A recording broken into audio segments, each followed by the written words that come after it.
So Museveni embere etabukidde ddala n'okukakasa nti n'ennyonyi mwatugulira bikadde Uganda teyina nnyonyi.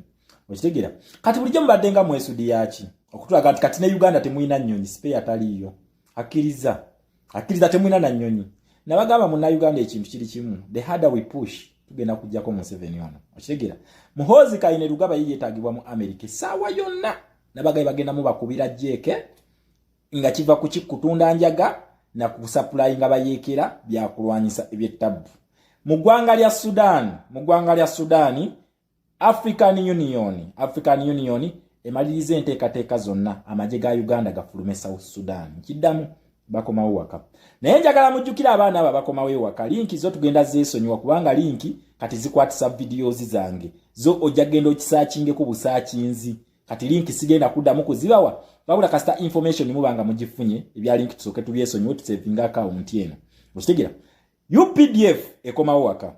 Eriya South Sudan yonna negali ge yawa Salva Kiir nti gamukuume kati bakyagaagalayo gonna. Okitegera? Tebakyagaagalayo yonna amagye ga UPDF gonna nagabadde gakuma Salva Kiir galina okudda e Uganda. Naye muna Uganda kyolina okumanya kiriki. Museveni's fear be baana bano abali ebweru okukomawo.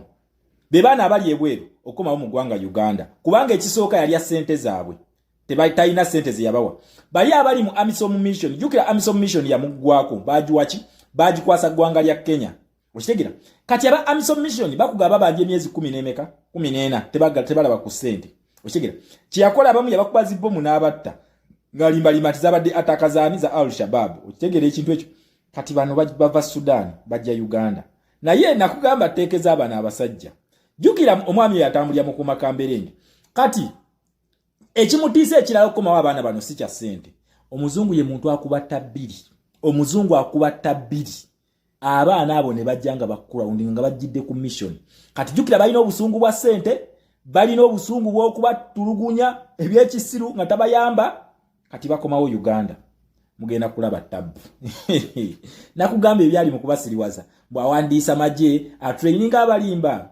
Wetulaga teri bya magye tebiriyo. Tukujina kuba muntu kaluluke ne tumukalakata akalulu watukwatako wakabba tusituka watukwatako United Nations Charter eyo temujerabira always njagala okiteke mu mutwe tuwe tusituka Museveni watukwatirako mali yabagenda okujje wano mugenda kubalabako nga banonye Katunji ne Muhoozi mugenda kubalabako anyway mwizo obutabalaba ne mujja kiwulya nti bazze mu Uganda era Muhoozi ne Katunji batwaliddwa. Just watch the space nabagamba oyo abatiisa tiiso oyo luno olutalo lunene muna Uganda luno olutalo lunene luno olutalo America ba capitalist Bungereza betaaga komawo Africa yonna bajeetaaga ku luno si byaluli ndio bade batwala Great Lakes region sibaji bino Commonwealth states si bye balimu ku luno betaaga Africa yonna nina kugamba turning point ya Africa zili ensi bbiri. Ensi esooka bajita Democratic Republic of Congo, ensi eyokubiri ye Uganda. Era ne mu ndagaano ezaali zakolebwa zi Anglo-German agreement zonna ezaali zikoleddwa mu kusooka waliwo reserve nga balina okureservinga Congo Basin eyo nga balina ogireservinga teri alina kugitwala. Naye olugezigezi lwa Museveni oyo n'abarasha babadde bagala bagitwale mu lugezigezi kati bagibajjeeko. Njagala jjukire kino ekyafayo kyali nawo ku Zanzibar oyo yasooka ne reservingibwa. Okitegera? Naye olugezigezi lwa Germany okwagala okutwala Zanzibar bajja ne bagijjako ne bagitwala. Then olugezigezi lwa Germany okutwala Uganda bajja ne bagijjako ne bagitwala ne tufuna Anglo-German agreement of 1880. Okategedde akantu ako. So muna Uganda temutiitira na Museveni. Okitegedde temutiitira na Museveni nabagambye tugenda mu protest vote. Ate protest vote we tugenda ayina okukkiriza bagenda mu banyigira. Bagenda kunyiga Museveni zino policy economically. Bagenda munyiga politically mu policies. Bagenda kumunyiga mu military. Waba yagala military bano bonna bakirina buli kimu.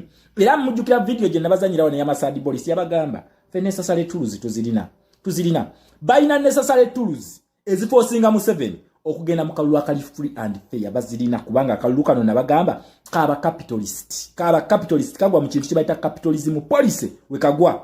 Si Museveni oyo. Wabula ye Museveni abadde nga akacyanga ngakozesa bakyalibe abo bakiza beesigyabo. Rabo. Okitegera? Bakyalibe nga bagira era ebibuuzo bitambula neno kwa professor bokunasa bakugamba mbu kakati lwaki lulibadde tebikola olw'ensonga opposition ebadde yiye ulibadde tebikolo lwensonga abadde takwatanga ku interest z'abazungu abadde n'atandika okuzitwalawo awo katono nga tetunnajjaawo naye ng'akikola ku kimugunyu kati we tumunyize ne tumunyiga n'alagira ddala nti bulijjo mbikola ng'ayingira naamu ne BRICS. Yes, kakati nabo bamugamba nti bulijjo obadde obikola kakati twagala tukulage nti yefe abakolaki ffe tufuga Munnayuganda tugenda mu protest vote tebaddamu kusiriwaza bino Damulira byagenda azungazunga simanyi tiyagasi ali eyo temukyalaba ku tiyagasi bagezaako omuntu kuba mwabiraba nga buli president yagenda baleta tiyagasi only that we were smart, we outsmarted them ntulaga nti ffe munange si bye tuliko bye muliko bamwaga kuba tiyagasi bwe mukuba abantu baatuuka ekiseera ne baswala ne babagamba oyo tiyagasi gwe mukuba abantu oyo ajja baleetera obuzibu kati Damulira ajja yeekazaawoza bannange temulaba tiyagasi ye kati ntwemenya ki kankabazanyire tiyagasi mu kibuga Kampala kati kuno omwaka gwakuna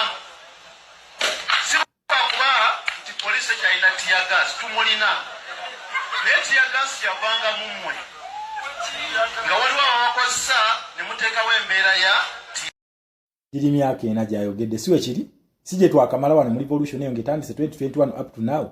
Yes, lwaki nti kati baadiringa nabo munnange tumanyi kye twagala tumanyi kye tulimu okitegeera tuli mu kintu kye bayita civil revolution tetwetaaga magye gonna essaawa yonna nabadanga akuba tiyagasi naye twabalemesa kati yeefuulafuula mbabadde tebamukuba olw'ensonga simanyi abantu tebeekalakaasa tujja Damulira ebyogero obigamba abo ate mwabasasudde okubeera awo naye ffe abatasasulwa ababi abeetaaga eggwanga lyaffe tujja mwe mutegeke tiyagasi yammwe in fact mutegeke n'amasasi mutegeke n'emmundu mutegeke bitanka mutegeke n'emmigi mubitegeke ffe tujja na bipande mwe ebyo bye bali kati ali mu kusiriwaza simanyi waliwo ababakozesa ekintu ekireeta tiyagasi mu ggwanga mukimanyi okitegeera kubba kalulu kuluno don't dare mulaba wana about tiyagasi twaga tugende mu kabalu tyako tubakuba akalulu mukalangirire nga wekali olaba wana abayo kwekalakaasa naye tubakakasa kino senga muzanyira mu kalulu kuluno kekatununulaako Munnayuganda bakulaze nti wali kibali bakoledde eggwanga n'ennyonyi bulijjo ko beebuzaabuliza bakulaze nti baagula bikadde kikampani kyaggalawo nadda eyo Uganda mwe muli enguudo zonna matonga okitegeera matonga emyaka aga ana naye akusaba emyaka 5 mbw abatereereze tuli basiru ddala ffe tutegeera so Munnayuganda nkugamba ki twetegekere protest vote nakugambye temutya kufa teri kufa mu kalulu ako teri yabikola byonna ne tubikwata tubidocumentinga bulungi wetwamala okubidocumentinga ne tubitwala gye tulina okubitwala ewaba police makers kati ba police makers bamugamba twagala Katungi mu ICC omusango gyeguli. Yes, kati bamugamba twagala Katungi naye guys si Katungi twagala Muhoozi gwe baagala okitegeera ekintu ekyo nakugambye ebyali mpibyo tusooke tubyesonyiwe baagala Muhoozi not Katungi kakati we tunaamaliriza tugenda ku luguudo tukwata kipande tokwata ejjambiya tokwata embazzi tokwata effumu tokwata akasaali okwata kipande ositukana kipande then ye yayine mundu ne tiyagasi oyo gwe yeewanyisa mugenda kakasaka eno polisi weekola okitegeera ekintu ekyo so Museveni yalabika anafuye kakati ate wa polisi ali mu kuyigiza ali mu kwegayirira abantu mutebeeka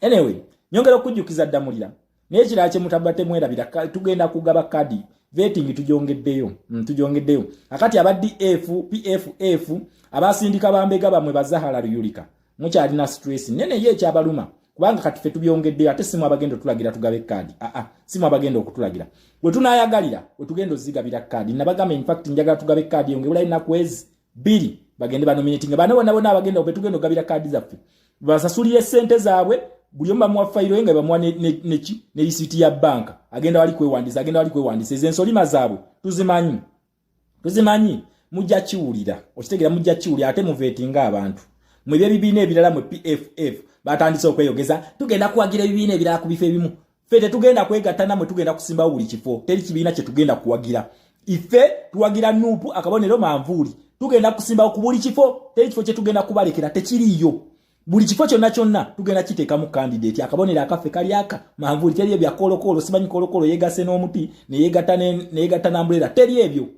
ffe tujjanga ffe okitegeera yabaka mayongeza ku bagundi kwa kati baloti eri kaba ogenda kuyingira ndowooza kati ba presidential candidate 2 nonsense no tunulira abantu bonna ebintu byonna byabadde bakola bya kitumbavu byennyini naye Munnayuganda nyongera okujjukiza tugenda mu protest vote bannanyini policies webegatira ne bannansi ne mukola ekituufu ne mujjawo ekizibu yani Museveni asigaze emyezi egi 5 tegikyawera kati gisigadde ena January Uganda enyonyi zikomawo Uganda nga tukomye okutereza nsi yaffe.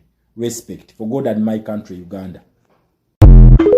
Alright, kumulamusizaako nnyo yonna gy'osinzidde okuba ng'otuwuliriza kulisaayo nnyo obwakedde mukulike eggandalo lya weekend kansuubire nti buli muntu byamutambulidde bulungi nnyo. Gwe yafunyemu obuzibu sabe Mukama Katonda agende maaso n'okukusaasira asobole okuba nga abagumya musobole okubeera nga nammwe mudda mu nteeko. Oli ku Yugi Updates TV k'osinzidde okuba ng'otuwuliriza ngamba gwe atannatweyungako kirya wansi waliwo ekigambo subscribe kikoneko ojja kuba ng'osobola bulungi nnyo nawe otweyungako. Abali mu diaspora mbatumiddeko nnyo mwebale kwekumira ku Yugi Updates TV. Jjukira nagamba nti yena yokka channel kikosobola okuba ng'ofunira updates saako ne follow up ez'amawulire mwebale kwagira nteekateeka n'empeereza gye tubateerako. Kakati okwongerezaako katono ku bigambo ebyo, tujjukira bulungi nnyo confusion eyaliwo wakati wa Parliament Committee saako ne Minister of Defence Aboth okukosa n'ekitongole ekya UPDF kya Uganda People's Defence Force ku ntandika y'omwaka guno. Olutalo lwatandika mu ggwanga erya South Sudan wakati w'omukulembeze w'eggwanga Salva Kiir saako ne Vice President Riek Machar. Lwagenda maaso ne lunyiitirira ne luteeka bannansi b'eggwanga erya South Sudan ku bunkenke saako ne mambuka ga Uganda abaali baliraanyeewo baneiba. Jjukira nti nno olutalo olwo kujjukizaamu katono olwaliwo ebiseera ebiyise Uganda era yadiployinga amagye gaayo mu ggwanga erya South Sudan. Kigambibwa amagye gonna aga diployingibwa eyo tewali n'omu yakomawo nga mulamu, bonna bazza mirambo. Okitegeera ekintu ekyo. Kakati ku mulundi guno nga Chief of Defence Force Muhoozi Kainerugaba agenda mu maaso n'okwewaana ku mukutu ogwa Twitter ng'apostinga ng'alaga bannaggwanga nti bamaze dda okudiployinga amagye ga UPDF ag'eggwanga ekkulu Uganda gateekeddwa okuba nga gakuuma Uganda bagadiployinze eri mu ggwanga erya South Sudan gagende gabeere nga nago gattunka n'okufaafaagana ne koodiwo eri mu ggwanga eryo. Era ng'agenda yakuba n'ebifaananyi ng'atulaga nti bamanyi badiployingayo. Wabula Minister of Defence yavaayo n'agamba nti bino ebyogera ye tabimanyiiko mu mitwe n'amagulu kubanga tannabitegeerako nti amagye g'eggwanga gadiployingiddwa dda mu ggwanga erya South Sudan. N'oluvannyuma walabikawo okusikaŋŋana omuguwa nga omwogezi w'eggye yaliko ebiseera ebyo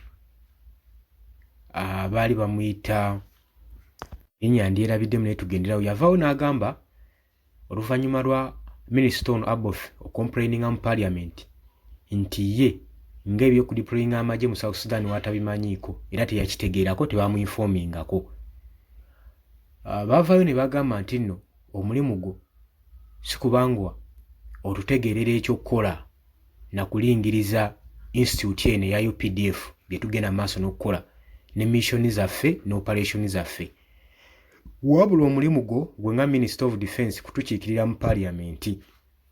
Ne kiraga nti nno singa Minister ono aba tategedde ku information egenda mu maaso n'operations ezikolebwa mu UPDF, kitegeeza ne Parliament y'eggwanga terina butya buyinza tegeeramu nti amagye g'eggwanga ekkulu ge twali tutenga UPDF nti gadiployingiddwa mu ggwanga eddala. Ekyo ekintu nno kya bulabe mu ggwanga. Tulaba n'oluvannyuma eggwanga erya South Sudan lyavaayo ne lirangira ne ligamba nti nno lyo teribimanyiiko. Eggwanga erya South Sudan lyavaayo ne lifulumya lipooti nga liraga nga lyegaana ekigambibwa amagye g'eggwanga nti gadiployingiddwa dda mu ggwanga erya South Sudan. Nga beegaana amagye ga Uganda nga bagamba bo tebabimanyiiko era tebannagalabako. Kati ne wabeerawo wakati awo confusion. Kitegeeza waaliwo okusikaŋŋana omuguwa oba obutakkaanya ku diployinga magye ga ggwanga mu South Sudan. Kigambibwa nti gali gadiployingiddwayo kugenda kukuuma kibuga Juba saako n'amaka g'omukulembeze w'eggwanga erya South Sudan aga Salva Kiir gasobole okuba nga gawaayo protection. Naye n'oluvannyuma tulaba enfunda eziwerako ng'amagye gano gajja gattibwa nga battibwa bagwa mu ambush newandibadde teweetaagisa. Kino nno kyenyamiza nnyo eggwanga. Kakati wakati mu ggana okukkaanya Salva Kiir ne Riek Machar ng'olutalo lukyagenda mu maaso, wabula ye Riek Machar yavaayo n'ayisa ekirowoozo kye ng'agamba era kuva ku ntandikwa yawagira nnyo ekyokuwithdrawinga amagye ga Uganda mu South Sudan nga wa complaint ng'agamba nti amagye gano tegalina mirembe gye galeeta mu ggwanga erya South Sudan era tegalina na kutaawuluza kye gayinza kukola okuggyako okutaataaganya n'okwongera okusajjula embeera mu ggwanga erya South Sudan era weekito wekyali twalaba ng'embeera yeeyongera mu bitundu ebimu, obusobozi ne bukaluubirizibwa. Twalaba nga bajja bagwa mu mistakes ez'enjawulo n'oluvannyuma amagye gano ne gawaayizibwa oba kwali kuwaayizibwa oba gaali mazima nti baagalabako nga bakozesa ebyokulwanyisa eby'obulabe mu ggwanga erya South Sudan. So kaakati ekitongole ekya African Union kivuddeyo ne kiragira amagye ga Uganda ga withdrawingibwe, galagidde Mwami Yoweri Kaguta Museveni withdrawing troops ze okuva mu ggwanga erya South Sudan olw'ensonga okutaataaganyizibwa okuliyo ne confusion eriyo. Kigambibwa nti kyandibanga amagye gano gagenda mu maaso n'okubanga gatabangula emirembe, ekifo ky'okuleeta peace n'okugyawo olutalo koodiwo egenda mu maaso wakati wa Riek Machar Vice President Sako ne Salva Kiir President w'eggwanga lino erya South Sudan. Kati confusion eyo eriwo, bagamba akataamuko kano confusion eyinza okuba nga eva ku ggye lino ery'eggwanga Uganda era babalagidde Mwami Yoweri Kaguta Museveni withdrawing troops ze okuva mu South Sudan. Simanyi kino bakina engeri kinaataakirizaamu koodiwo eno okubanga ekomekerezebwa ye olowooza Uganda erina weeganyulwamu. Njagala ojje mu comment section otereyo endowoozayo. Yo olowooza lwaki Mwami Yoweri Kaguta Museveni tayagala withdrawing amagye ge kuva mu ggwanga erya South Sudan? Olowooza yandibanga alina ensonga eri emabega w'ekyo oba nga alina kye yeesigamyeko okubanga tayagala withdrawing amagye gano? Jjukira nti nno n'omubaka okuva mu Kenya eyaliko Prime Minister mu ofiisi y'eggwanga mu gavumenti y'e Kenya baamusindika agende mu maaso n'okwogerezeganya wakati w'abana ababiri, President Salva Kiir ne Riek Machar Vice President, wabula yagaanibwa okutuukirira Vice President ono gye yali asibiddwa. Ne bamugamba ayolekere mu ggwanga erya Uganda ayogere ne Mwami Yoweri Kaguta Museveni amuwe olukisa okwogera ne Riek Machar. Ekintu ekyakanga African Union kati y'ensonga olaba orders we ziva okubanga Museveni bamulagira withdrawing amagye ge mu South Sudan. Obadde oli ku Igi Update TV, nkwagala nnyo, webalekwe kumira ku mayingo gano. Mweraba, tujja kuba nga tukomawo.